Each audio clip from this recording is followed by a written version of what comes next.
आप लोग। तो आज हम डिस्कस करने वाले हैं इलेक्ट्रिक करंट का पार्ट 2। तो चलिए स्टार्ट करते हैं इलेक्ट्रिक करंट का पार्ट 2। लास्ट लेक्चर में मैंने आपको बताया था कि आपका ओम्स लॉ क्या होता है। ओम्स लॉ हमने एक टर्म देखी थी रेजिस्टेंस, है ना। तो आज हम रेजिस्टेंस को थोड़ा डिटेल में स्टडी कर लेते हैं। रेजिस्टेंस को डिटेल में स्टडी कर लेते हैं। रेजिस्टेंस, तो ये रेजिस्टेंस क्या चीज़ है भाई? What is resistance R? तो रेजिस्टेंस आर आपका क्या चीज़ है? तो ये रेजिस्टेंस क्या होता है कि जब आपको पता है कि करंट में क्या होता है कि आपके इलेक्ट्रॉन्स फ्लो कर रहे हैं। इलेक्ट्रॉन्स क्या कर रहे हैं? फ्लो करते हैं आपके इलेक्ट्रॉन्स। तो इलेक्ट्रॉन जब फ्लो करते हैं तो इलेक्ट्रॉन आपस में रश करते हैं। आपस में क्या करते हैं? रश करते हैं। सपोज मैं कहता हूँ कि मेरे पास एक पीस ऑफ वायर है, ये वायर का पीस है, ठीक है जी। तो इसमें ये इलेक्ट्रॉन जब ये रश करते हैं, इलेक्ट्रॉन्स आपके ये आपस में मूव कर रहे हैं, तो आपस में ये टकराते भी हैं, ठीक है जी। तो जब आपने देखा भीड़ में लोग भागते हैं, तो भागते हुए जो लोग होते हैं एक दूसरे के लिए ऑब्स्ट्रक्शन प्रोवाइड करते हैं, एक दूसरे को क्या करते हैं? ऑब्स्ट्रक्ट करते हैं एक दूसरे के पाथ को। तो उसी तरह से इलेक्ट्रॉन का हिसाब किताब होता है। तो इलेक्ट्रॉन जब भाग रहे हैं तो क्या हो रहा है कि आपस में एक दूसरे से टकरा रहे हैं, एक दूसरे की क्या बोलते हैं रास्ते को क्रॉस कर रहे हैं, तो ये एक दूसरे के लिए एक ऑब्स्ट्रक्शन पैदा कर देते हैं। तो इसी ऑब्स्ट्रक्शन को हम क्या बोलते हैं? रेजिस्टेंस। क्या बोलते हैं हम लोग? तो रेजिस्टेंस। तो रेजिस्टेंस क्या चीज़ है? It is a obstruction. It is the obstruction in the path of moving electrons। तो मूविंग इलेक्ट्रॉन्स के जो पाथ में है ना, जो आपके ये ऑब्स्ट्रक्शंस हैं, इसे हम क्या बोलते हैं? क्या? रेजिस्टेंस बोलते हैं, ठीक है जी। अच्छा, रेजिस्टेंस को हम मैथमेटिकली कैसे डिफाइन करेंगे भाई? मैथमेटिकली कैसे डिफाइन करेंगे? सपोज मेरे पास, आपको कल मैंने बताया था ओम्स लॉ में V equals to I R होता है ना। V equals to I R. जितना ज़्यादा पोटेंशियल डिफरेंस आप लगाएंगे बैटरी में, या बैटरी है या आपने बैटरी लगाई, ठीक है जी, तो जितना ज़्यादा पोटेंशियल डिफरेंस आप लगाएंगे उतना ज़्यादा करंट सर्किट में फ्लो करेगा। सर्किट में करंट फ्लो करेगा उतना ज़्यादा आई। इलेक्ट्रॉन के फ्लो के ऑपोजिट डायरेक्शन में करंट होता है ना। तो करंट की डायरेक्शन आपकी ये है आई। अच्छा जी, तो यहाँ से R की वैल्यू कितनी आ जाएगी? R की वैल्यू आ जाएगी आपकी V अपॉन आई। तो अगर मैं इफ I को मैं ले लूँ 1 एम्पियर, कितना ले लूँ? 1 एम्पियर, तो आपका R किसके इक्वल आ जाएगा? R आ जाएगा V के इक्वल। तो R क्या चीज़ है? आपका पोटेंशियल डिफरेंस है। क्या आपका ये R पोटेंशियल डिफरेंस है? Potential difference in the circuit. मतलब 1 एम्पियर करंट को मेंटेन करके रखने के लिए सर्किट में आपको जो पोटेंशियल डिफरेंस अप्लाई करना पड़ेगा वही तो रेजिस्टेंस है। तो रेजिस्टेंस क्या है? तो mathematically resistance can be defined as the mathematically resistance can be defined as the resistance can be defined as the as the potential difference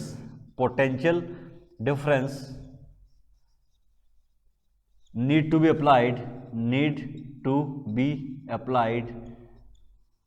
in the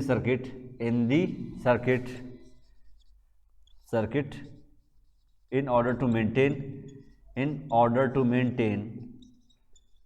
1 ampere of current, 1 ampere of current। Circuit में 1 ampere का current maintain कर रखने के लिए जो आपको potential difference apply करना पड़ेगा उसे हम क्या बोलते हैं? रेजिस्टेंस बोलते हैं। क्या बोलते हैं उसको हम? रेजिस्टेंस। तो रेजिस्टेंस कितना हो जाएगा? आपको समझ आ गया। तो एसआई यूनिट क्या होगी रेजिस्टेंस की? एसआई यूनिट क्या होती है? आप होता है रेजिस्टेंस होता है वोल्टेज और करंट का रेशियो। वोल्टेज का मतलब वोल्ट पर एम्पियर। तो वोल्ट पर एम्पियर जो होता है इसी को हम क्या बोलते हैं? ओम बोलते हैं। क्या बोलते हैं इसको हम? ओम। तो कहने का मतलब क्या है? एसआई यूनिट क्या हो जाएगी रेजिस्टेंस की? ओम। और इसका जो सिंबल है वो क्या है? ओम। ये आपका जो है ओमेगा, इसका ओम का सिंबल है। तो आई होप कि आपको समझ में आ गया होगा। एक सिंपल सा क्वेश्चन लेते हैं, ठीक है जी। If 10 volt is required to maintain 5 ampere of current in the circuit, 5 ampere of current in the circuit, तो आपको बताना है कि सर्किट का रेजिस्टेंस क्या होगा। Then what will be the resistance of circuit. तो सर्किट का रेजिस्टेंस कितना होगा? ठीक है जी। तो आंसर क्या होगा भाई, आंसर सॉल्यूशन क्या होगा, तो रेजिस्टेंस होता है V अपॉन आई, V की वैल्यू है 10 वोल्ट है ना, और सर्किट में करंट है 5 एम्पियर, तो रेजिस्टेंस कितना लगा 2 ओम, 2 ओम का रेजिस्टेंस हो जाएगा, समझ गए। तो there is a 2 ohm of resistance of the circuit. तो आई होप कि आपको थोड़ा बहुत समझ में आ गया होगा कि रेजिस्टेंस क्या होता है, ठीक है जी। अब हम बात करेंगे कौन कौन से फैक्टर्स हैं जो रेजिस्टेंस को अफेक्ट करते हैं, इस रेजिस्टेंस को अफेक्ट करने वाले फैक्टर। तो मेरे पास कोई वायर है, उस वायर के रेजिस्टेंस को अफेक्ट करने वाले कौन कौन से फैक्टर हैं, डिस्कस कर लेते हैं जरा, ठीक है जी।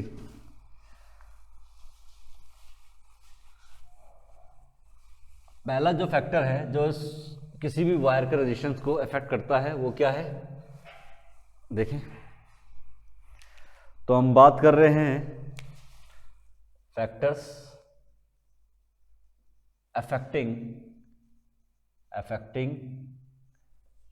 The resistance of wire, the resistance of wire. तो वायर के रेजिस्टेंस को अफेक्ट करने वाले फैक्टर कौन कौन से हैं। तो जो पहला फैक्टर है जो किसी वायर के रेजिस्टेंस को अफेक्ट करता है वो क्या है, वो फैक्टर आपके पास में है लेंथ ऑफ दी वायर। क्या है वो, length of the wire, right. तो मेरे पास एक वायर है जिसकी लेंथ कितनी है भाई, इसकी लेंथ हमारे पास में कितनी है, इसकी लेंथ है L, लेंथ कितनी है L। तो अगर मेरे पास इस वायर की लेंथ L है, ठीक है जी, L लेंथ की वायर है, इसका एरिया ऑफ क्रॉस सेक्शन कितना है भाई, एरिया ऑफ क्रॉस सेक्शन इसका A है, इसका एरिया ऑफ क्रॉस सेक्शन कितना है, इसका A है, ठीक, एरिया ऑफ क्रॉस सेक्शन इसका A है, ठीक। तो इसके कौन कौन से फैक्टर्स हैं, पहला फैक्टर क्या है, पहला factor length of the wire, length of the wire, wire की लेंथ कितनी है, ठीक है जी।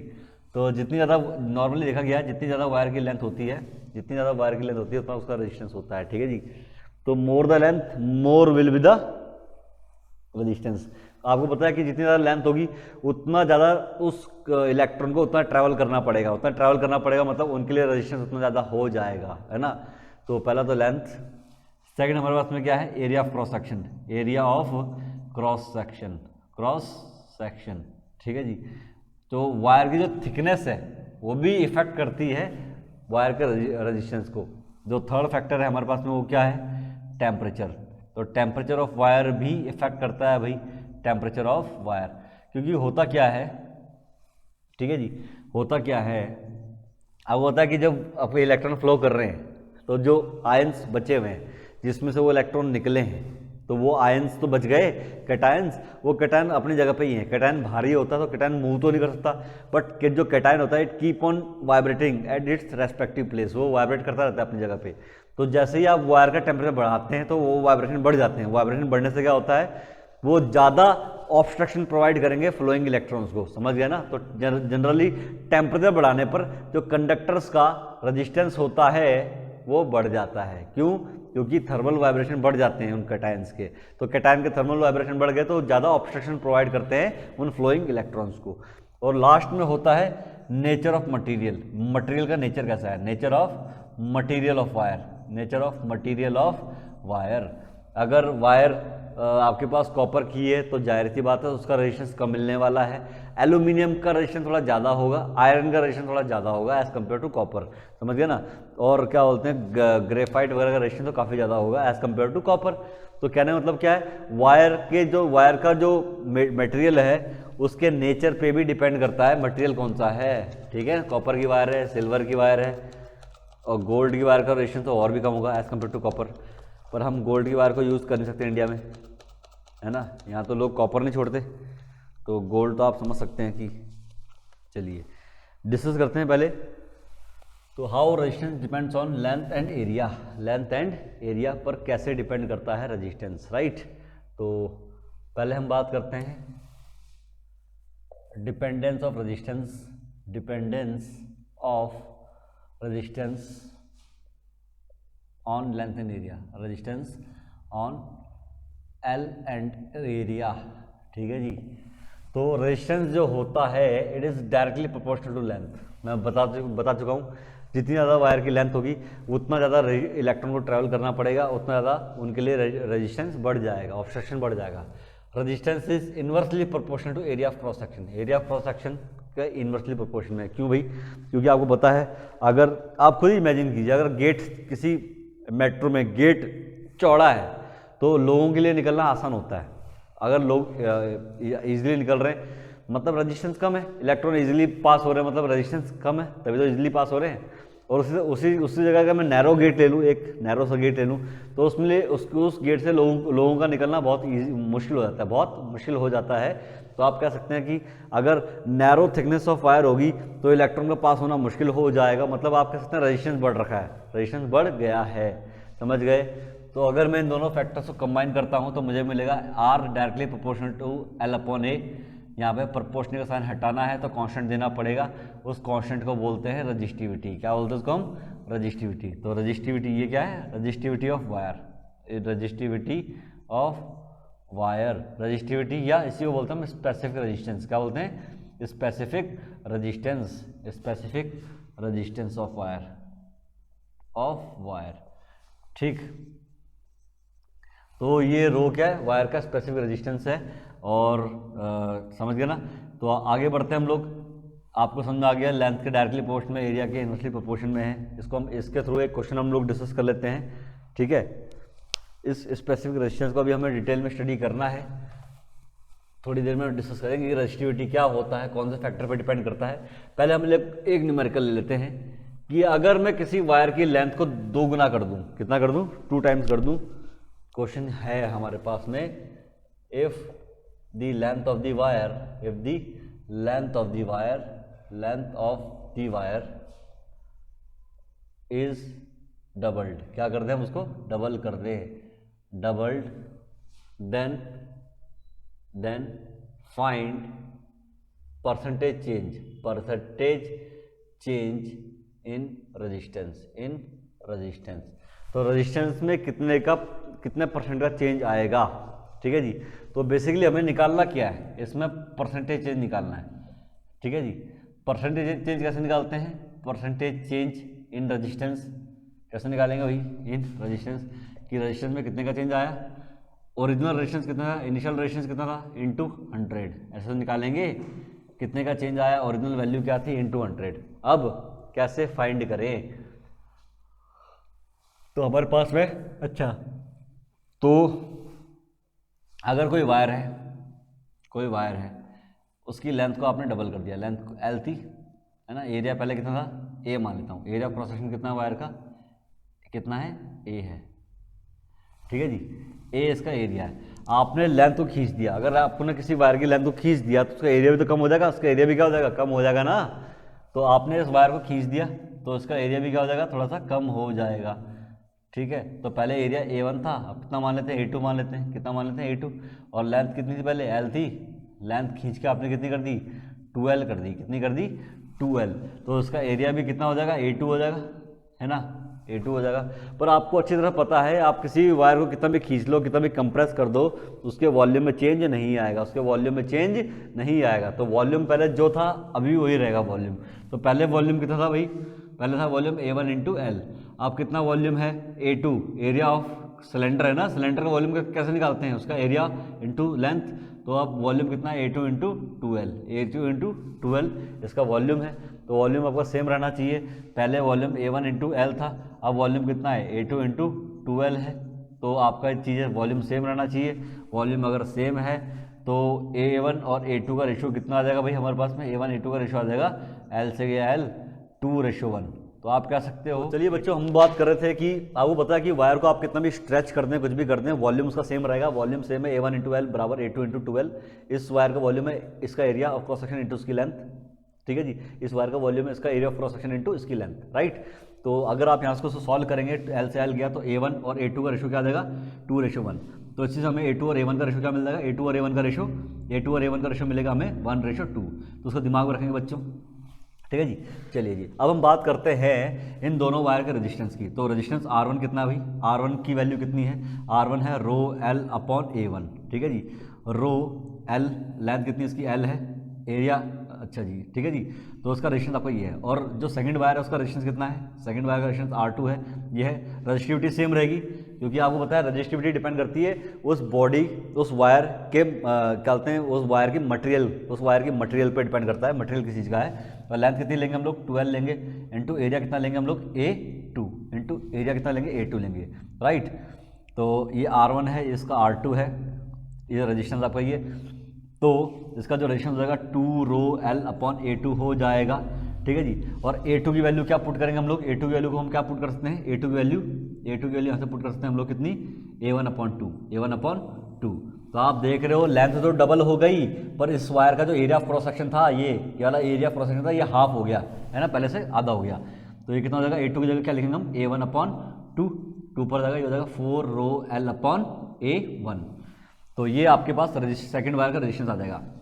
अब हमें फाइंड करना है परसेंटेज चेंज, क्या फाइंड करना है, percentage change in resistance, change in resistance, resistance में कितना परसेंट का चेंज आया, रेजिस्टेंस ऑफ वायर, ठीक है जी। ये होता है डेल्टा R/R इनिशियल इंटू 100।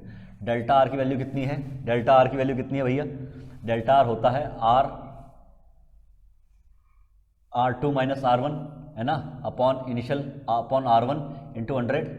तो R2 की वैल्यू कितनी है हमारे पास में, R2 की वैल्यू हमारे पास में है 4ρl/A1 minus ρl/A1 upon R1 है ना। R1 की वैल्यू कितनी है, ये है ρl/A1 इंटू 100।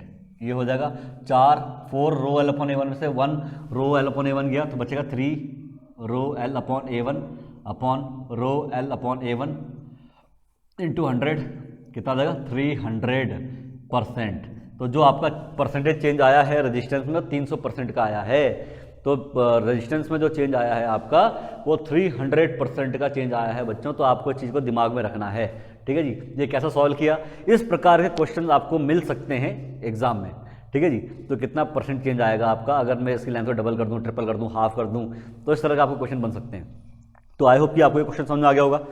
तो आपने अभी देखा इस टॉपिक में कि जो रेजिस्टेंस है वो आपका लेंथ पर और एरिया पर कैसे डिपेंड करता है। अब हम नेक्स्ट फैक्टर देखेंगे जो रेजिस्टेंस को अफेक्ट करता है, वो फैक्टर कौन सा है, टेम्परेचर, ठीक है जी। तो टेम्परेचर कैसे अफेक्ट करता है रेजिस्टेंस को, ये भी जरा देख लेते हैं हम लोग, उसके बाद हम लोग आगे बढ़ेंगे। Next factor which affects is, जो हमारे पास में नेक्स्ट फैक्टर है वो है टेम्परेचर। तो नेक्स्ट है हमारे पास टेम्परेचर डिपेंडेंस ऑफ रेजिस्टेंस। तो how resistance depends on temperature, how the resistance of wire depends on temperature. तो देखते हैं हम लोग। तो रेजिस्टेंस जो होता है, रेजिस्टेंस एट T2 टेम्परेचर जो होता है वो होता है रेजिस्टेंस T1 टेम्परेचर पे कितना है, 1 + अल्फा डेल्टा T, ठीक है जी। तो हम बात करते हैं RT1 R2T2 क्या है, RT1 एंड RT2 क्या है, ये आपका रेजिस्टेंस वायर का क्या है, resistance of wire eight T1 degree Celsius and T2 degree Celsius respectively, ठीक है जी। तो डेल्टा T क्या है, डेल्टा T क्या है, change in temperature of wire, change in temperature of wire के टेम्परेचर में कितना चेंज हुआ है। अल्फा क्या चीज़ है, अल्फा हमारे पास में है थर्मल कोएफिशिएंट ऑफ रेजिस्टेंस। तो रेजिस्टेंस का जो थर्मल कोएफिशिएंट है वो अल्फा है, ठीक है जी। अच्छा, या टेम्परेचर कोएफिशिएंट भी बोलते हैं इसको, हम टेम्परेचर कोएफिशिएंट ऑफ रेजिस्टेंस भी कह सकते हैं आप इसको, ठीक है जी। तो जरा हम इसको देख लेते हैं। तो आपने देखा, अगर आपको पता हो कि भैया T1 टेम्परेचर पर रेजिस्टेंस कितना है, टेम्परेचर में कितना चेंज हुआ है, और उस वायर का थर्मल कोएफिशिएंट कितना है, ऑफ रेजिस्टेंस कितना है, तो आप RT2 फाइंड कर लेंगे। रेजिस्टेंस एट T2 टेम्परेचर भी आप इजीली फाइंड कर लेंगे। चलो एक बार इसको देख लेते हैं। अब इसमें एक टर्म आ रही है अल्फा क्या चीज़ है भाई, तो हम बात करते हैं थर्मल कोएफिशिएंट ऑफ रेजिस्टेंस की, थर्मल कोएफिशिएंट ऑफ रेजिस्टेंस क्या होता है ये, ठीक है जी। अगर मैं इसी फॉर्मूले को थोड़ा सा वो कर दूं, इसी फॉर्मूले को थोड़ा सा मल्टीप्लाई वगैरह कर दूं इनको, तो मुझे क्या मिलेगा, RT1 + RT1 alpha delta T, ठीक है जी। तो यहाँ से मिलेगा कितना में, RT2 - T1 equals to R T1 alpha delta T. ठीक है जी, तो यहाँ से मुझे मिलेगा अल्फ़ा इक्वल्स टू, अच्छा पहले alpha delta T, alpha delta T की वैल्यू हमें कितने मिलेगी, अल्फ़ा डेल्टा टी हमें मिलेगा ये। अच्छा जी, resistance at T2 temperature minus resistance at T1 temperature, तो ये क्या आ जाएगा, change in resistance, change in resistance upon original resistance. T1 temperature पे कितना रजिस्टेंस था, समझ गए ना। तो डेल्टा आर क्या है हियर, डेल्टा आर क्या है, change in resistance, change in resistance, resistance में कितने का चेंज आया। ठीक है जी, are T2 minus are T1। ठीक है जी, तो यहाँ से आपके पास डेल्टा अल्फ़ा कितना आ जाएगा, अल्फ़ा विल बी, और इस पूरे इस फ्रैक्शनल वैल्यू क्या बोलते हैं, इस फ्रैक्शनल वैल्यू को बोलते हैं हम लोग क्या, इसको बोलते हैं हम लोग fractional change in resistance, fractional change in resistance, change in resistance. तो रेजिस्टेंस में कितना फ्रैक्शनल चेंज आया, delta R upon R T1, इसे बोलते हैं फ्रैक्शनल चेंज इन रेजिस्टेंस। ठीक है जी, अच्छा जी, तो यहाँ से अल्फ़ा की वैल्यू क्या आ जाएगी, अल्फ़ा विल भी ये आ जाएगा fractional change in resistance, fractional change in resistance, fractional change in resistance upon original resistance, upon change in temperature, change in temperature upon delta T. ठीक है जी, तो आपने देखा जो अल्फा है वो क्या होता है, फ्रैक्शनल चेंज इन रेजिस्टेंस। अगर मैं डेल्टा T1 ले लूँ, डेल्टा टी की वैल्यू 1 डिग्री सेल्सियस ले लूँ, मतलब टेम्परेचर में 1 डिग्री का चेंज करूँ मैं, अगर टेम्परेचर में 1 डिग्री का चेंज करेंगे तब उस वायर के रेजिस्टेंस में जो फ्रैक्शनल चेंज आएगा, तो अल्फा क्या है, it is the fractional change in resistance of wire, है ना, fractional change in resistance of wire, in resistance of wire, resistance of wire के रेजिस्टेंस में फ्रैक्शनल चेंज है अल्फा, समझ गए। तो अगर किसी वायर के टेम्परेचर में 1 डिग्री का अगर मैं चेंज कर दूं, वायर के टेम्परेचर में 1 डिग्री का चेंज कर दूं, तब उसके रेजिस्टेंस में जो फ्रैक्शनल चेंज आएगा वही तो अल्फा है। ठीक है जी, वही क्या है, अल्फा है। तो यहाँ पे आपको पता है जो फ्रैक्शनल चेंज है, fraction delta R upon R original resistance, इसकी तो कोई यूनिट होती नहीं है, तो फ्रैक्शनल चेंज इन रेजिस्टेंस इसकी तो ऐसा कोई यूनिट है नहीं कि ऊपर भी रेजिस्टेंस नीचे भी रेजिस्टेंस है। तो अल्फा की ऐसा यूनिट क्या होगी, अल्फा की ऐसा यूनिट क्या होगी भाई, इसकी ऐसा यूनिट, इसकी ऐसा यूनिट क्या होगी, ऊपर क्या है फ्रैक्शनल चेंज, फ्रैक्शनल चेंज की तो कोई यूनिट नहीं होती है, तो जो भी डेल्टा टी की यूनिट होगी वही अल्फा की यूनिट है ना। तो क्या हो जाएगा, डेल्टा टी की यूनिट होती है केल्विन या डिग्री सेल्सियस, केल्विन इनवर्स आपकी किसकी यूनिट होगी, अल्फा की यूनिट होगी। तो अल्फा की यूनिट क्या आ गई, केल्विन इनवर्स। एक इंपॉर्टेंट चीज और, जो अल्फा होता है ये किसी भी सब्सटेंस की कैरेक्टरिस्टिक प्रॉपर्टी होती है। अगर आपको किसी वायर का अल्फा पता है, थर्मल कोएफिशिएंट पता है और रेजिस्टेंस पता है, तो आप बता पाएंगे कि कौन सी वायर है, कॉपर की वायर है, स्टील की वायर है, एल्यूमिनियम की वायर है। तो याद रखेंगे, it is a characteristic property of wire, property of material of wire. तो वायर के मटेरियल की कैरेक्टरिस्टिक प्रॉपर्टी होती है। एक इंपॉर्टेंट चीज और, अगर अल्फा पॉजिटिव है, अगर अल्फा की वैल्यू पॉजिटिव है, इसका मतलब क्या है, अगर अल्फा की वैल्यू पॉजिटिव है तो बच्चों से पहले फॉर्मूला ध्यान रखना, अल्फा की वैल्यू पॉजिटिव है, टेम्परेचर बढ़ाने पर बॉडी का रेजिस्टेंस भी बढ़ेगा, उस वायर का रेजिस्टेंस भी बढ़ेगा, तो टेम्परेचर को बढ़ाने पर रेजिस्टेंस भी इंक्रीज होगा। तो अगर अल्फा पॉजिटिव है, it means the resistance of wire will increase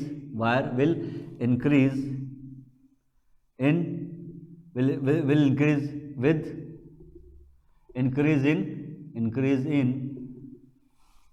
temperature of wire, ठीक है जी। नेक्स्ट हमारे पास में क्या है, तो मतलब ये किस चीज में होता है, ये कंडक्टर्स में होता है। कंडक्टर का अगर टेम्परेचर बढ़ा दें तो उनका रेजिस्टेंस भी बढ़ता है। तो मतलब अगर अल्फा पॉजिटिव तो सब्सटेंस कौन सा है, मटेरियल इज कंडक्टर्स, वो क्या है, कंडक्टर्स हैं आपके, है ना। तो वो आपका मेटल है, तो मेटल के अल्फा पॉजिटिव होता है। आई होप कि समझ आ गया आपको। पर अगर अल्फा की वैल्यू मैं कहता हूँ नेगेटिव होती है बच्चों, अगर अल्फा नेगेटिव हो जाए उस केस में क्या होगा भाई, अल्फा अगर नेगेटिव हो जाए उस केस में टेम्परेचर बढ़ाने पर रेजिस्टेंस बढ़ेगा नहीं, डिक्रीज होगा। तो वो किस में होता है भाई, वो होता है सेमीकंडक्टर्स में। सेमीकंडक्टर क्या होते हैं, वो आपके रूम टेम्परेचर पर तो इंसुलेटर होते हैं, पर जैसे ही आप उनका टेम्परेचर बढ़ाते हैं तो वो इंसुलेटर वो आपके कंडक्टर की तरह बिहेव करने लग जाते हैं, है ना, कंडक्टर की तरह बिहेव करने लग जाते हैं, मतलब उनकी जो रेजिस्टेंस है घट जाता है, उनका डिक्रीज हो जाता है उनका ये। तो अगर आपके पास में अल्फा नेगेटिव है, अल्फा क्या है, नेगेटिव है, नेगेटिव है, it means resistance of wire will decrease, resistance of wire will decrease, resistance of wire will decrease with increase in temperature,